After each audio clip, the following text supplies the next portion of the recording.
Olá, exploradores! Bem-vindos a mais um vídeo do canal. E se você ainda não é inscrito, não se esqueça de se inscrever e dar um joinha no vídeo, que me ajuda bastante. Bom, conforme eu mencionei no vídeo da semana passada, estamos no mês de comemoração da independência do Brasil. E mostrei a vocês o Monumento à Independência e a Cripta Imperial que ficam em São Paulo. Como prometido, vou dar mais detalhes sobre itens que compõem o Monumento da Independência. E hoje falaremos sobre os Inconfidentes Mineiros, uma das estátuas que estão no monumento. E já começando pelo nome, alguns historiadores chamam o ocorrido como Conjuração Mineira e outros como Inconfidência Mineira. Isso porque a palavra inconfidência foi um termo usado pela coroa portuguesa a partir de uma perspectiva colonizadora, que se refere a uma pessoa que trai, que é infiel à coroa. Já a conjuração é uma associação de pessoas que conspiram contra o governo. Então, esse movimento todo foi abortado em 1789, então a Inconfidência não chegou nem a ser concluída como uma revolta. Ela foi abortada em 1789 e mais pra frente nesse vídeo eu vou te explicar por quê. Bom, mas como tudo isso começou? Foram vários motivos que levaram a acontecer a Inconfidência Mineira. O primeiro motivo é que a capitania de Minas Gerais no século XVIII era a mais rica do Brasil, o que fez com que Portugal desse uma atenção especial a esse local. E na segunda metade do século XVIII, o Marquês de Pombal governava Portugal e tornou mais rígida a política fiscal em relação ao Brasil. Ainda mais quando em 1755 um terremoto destruiu Lisboa, o que fez a cobrança de impostos aumentar na colônia para a reconstrução da cidade. Paralelo a isso, duas administrações da capitania de Minas Gerais fizeram com que a insatisfação do povo crescesse. A primeira foi com o governador Luiz da Cunha Menezes, que governou Minas Gerais de 1783 a 1788. Ele teve um governo corrupto que prejudicava a elite local para beneficiar amigos pessoais. Já o segundo caso foi com o governo do Visconde de Barbacena, que começou em 1788, e no seu governo a coroa estipulou uma ordem de cota de ouro anual. Então os brasileiros que encontravam ouro deviam pagar o quinto, ou seja, 20% de todo o ouro que encontrassem para os cofres portugueses. Porém, a extração de ouro vinha diminuindo desde 1760.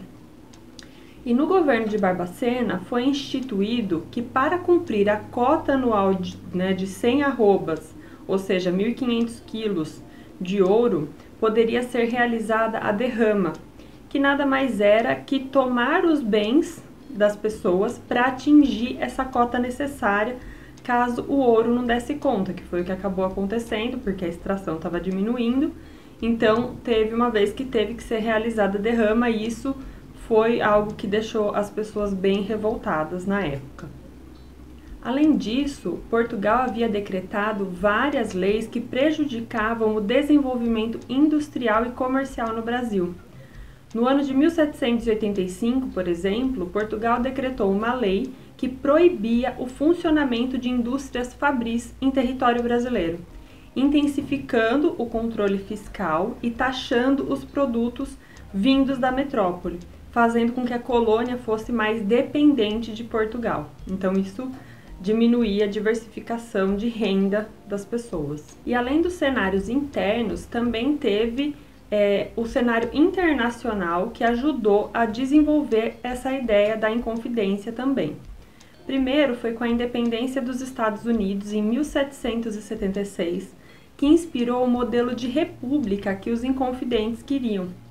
Tanto que um deles, José Joaquim Maia e Barbalho, que era estudante na Universidade de Coimbra, se correspondeu com Thomas Jefferson, que era embaixador dos Estados Unidos na França em 1786, tentando apoio para a revolução que queriam fazer em Minas Gerais. Porém, ele não teve sucesso, para que essa revolução acontecesse com o apoio dos Estados Unidos. E uma outra influência internacional também foram os ideais iluministas na França, com a valorização da razão e dos questionamentos, defendendo a liberdade política, econômica e social. Então, muitas dessas ideias dos iluministas vieram de estudantes brasileiros que estavam na Universidade de Coimbra para o Brasil. Então, incentivou também essa propagação dessas ideias de liberdade na capitania de Minas Gerais. Bom, temos que falar também um pouco de Vila Rica, que hoje é a cidade de Ouro Preto, porque os maiores acontecimentos da Inconfidência aconteceram em Vila Rica. Isso porque ela era a capital de Minas Gerais em 1723. Na metade do século XVIII, ela era a maior cidade brasileira e o principal centro econômico. Os homens ricos iam morar em Vila Rica. A estrutura da cidade era diferenciada em relação à maior parte das cidades brasileiras. Isso porque ela tinha ruas pavimentadas com pedra, igrejas ornamentadas com ouro, então ela tinha toda uma estrutura bem diferenciada e uma população de muito dinheiro também em algumas partes. E segundo a Wikipedia, em 1786, haviam 27 estudantes brasileiros na Universidade de Coimbra, em Portugal, sendo que 12 deles eram da capitania de Minas Gerais, o que mostrava a força dessas famílias para bancar os estudos das pessoas em Portugal. E se você lembrar, foram alguns desses estudantes que trouxeram as ideias iluministas para a Inconfidência e tentaram o apoio internacional para essa revolta. Bom, então o que eram os Inconfidentes? Os Inconfidentes eram um grupo formado pela maior parte pela elite mineira, mas também tinha pessoas de outras funções e membros da Igreja Católica. E na capitania de Minas Gerais, várias revoltas aconteceram, principalmente voltadas a críticas em relação à cobrança de impostos, mas nada de caráter separatista, né? Mas todo esse cenário interno e internacional que eu comentei com vocês fez com que esse grupo, por volta de 1780, quisesse fazer uma revolta com o objetivo de se separar da coroa, de tornar Minas Gerais independente, instituindo uma república aos moldes do que aconteceu com os Estados Unidos, queriam a realização de eleições anuais e defendiam a construção de universidades que não podiam existir no Brasil por ordem de Portugal. E além de tudo isso, o grupo queria o incentivo para a instalação das manufaturas, para diversificar a produção econômica, né? Algo que Portugal tinha barrado. E, além de tudo isso, eles também produziram uma bandeira própria, com os dizeres em latim, que significam liberdade ainda que tardia. E o seu representante mais conhecido, nós sabemos, né, foi o alferes Joaquim José da Silva Xavier, o Tiradentes. Ele era responsável pela propagação das ideias revolucionárias. Então a ideia não surgiu com ele, mas ele era responsável pela propagação dessas ideias. Já em relação à escravidão, o grupo não tinha uma posição muito definida em relação a libertar ou não escravos, porque muitos dos seus membros tinham escravos, né? Porque eram fazendeiros, enfim, então eles tinham escravos. E com tudo isso, a Inconfidência Mineira se tornou um símbolo máximo de resistência para os mineiros, tanto que a sua bandeira foi adotada pelo estado de Minas Gerais. Em relação ao dia da revolta, ela foi em 1789, porque com a diminuição da extração do ouro, acabou que não se atingiu a cota mínima que se exigia. Então o governador Visconde de Barbacena ia fazer acontecer a derrama. Com isso, os revolucionários pensaram, esse é o dia ideal para acontecer a revolta, porque o povo vai estar descontente e eles esperavam ter mais apoio das pessoas.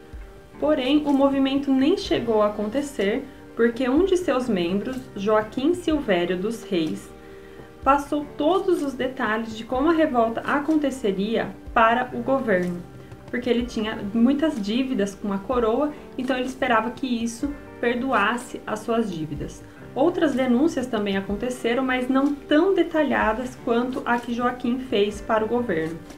Então, com isso, o governo decidiu não fazer a derrama e, com todos esses detalhes, os Inconfidentes acabaram sendo presos, então a revolta nem chegou a acontecer. E os líderes da Inconfidência foram levados para o Rio de Janeiro, que era a capital do país na época. Em relação ao julgamento, durante o inquérito judicial, quase todos negaram a participação na Inconfidência. A exceção foi Tiradentes. A sentença demorou 3 anos para sair e ela levou 18 horas para ser lida no dia 18 de abril de 1792, no Rio de Janeiro. Nela, 12 dos Inconfidentes foram condenados à morte. Porém, no dia seguinte, um decreto de Maria I, que era rainha de Portugal, foi lido e mudou a pena de 11 deles, deixando apenas a pena de morte para Tiradentes. Então, aqueles que eram civis e militares foram exilados para as colônias portuguesas na África e os religiosos recolhidos em conventos em Portugal. Então, apenas Tiradentes ficou com a pena de morte decretada. Então, após a sua sentença de morte, Tiradentes foi enforcado publicamente em 21 de abril de 1792. E após a sua execução, o corpo foi levado para a Casa do Trem, que hoje faz parte do Museu Histórico Nacional no Rio de Janeiro, que eu até comentei desse episódio em um dos vídeos do museu aqui no canal. E nesse local, o corpo foi esquartejado. O seu tronco foi enterrado como indigente e os membros e a cabeça foram salgados para que não apodrecessem rapidamente e foram enviados para Minas Gerais. Então, esses membros foram pregados no decorrer de um caminho que era chamado Caminho Novo, que ligava o Rio de Janeiro a Minas Gerais, porque foi nesse local que Tiradentes pregava as ideias da Revolução, ele publicava as ideias da Revolução nesse caminho. E a sua cabeça foi exposta em Vila Rica, em frente à sede do governo, para dar o exemplo para as pessoas. Porém, a curiosidade é que a cabeça foi furtada e nunca mais encontrada, ninguém sabe o que aconteceu. O episódio ficou esquecido por muito tempo, ainda mais porque ainda tínhamos essa ligação com Portugal. Mas com a proclamação da República em 1889, foi lembrado esse episódio de Tiradentes e ele foi alçado pela República Brasileira à condição de mártir da independência do Brasil e como um dos precursores da República no país. Então ele se tornou um herói nacional. E esses problemas que aconteceram, que levaram à Inconfidência e à revolta do povo, lhe parecem familiares? Eu acredito que sim. Esse tipo de relação entre política, economia e sociedade é complicada e já não é de hoje. É uma relação antiga com muitos problemas. Então é importante destacar como um cenário internacional, ideias diferentes, culturas, um povo descontente e informações influenciaram e influenciam momentos marcantes da nossa história. Tudo é um conjunto de fatores. E deu para notar que não foi à toa que os Inconfidentes e Tiradentes tenham o seu destaque no monumento à independência, e inclusive Tiradentes tem seu destaque no nosso calendário nacional, né? Já que temos o feriado no dia 21 de abril. E você, o que acha de todo esse cenário? Sobre o poder do povo para mudar uma situação? Eu espero que vocês tenham gostado e os levem a refletir o quanto o povo passou até conseguir a sua independência. E não se esqueça novamente de dar o seu joinha no vídeo, compartilhar e se inscrever no canal. Até a próxima!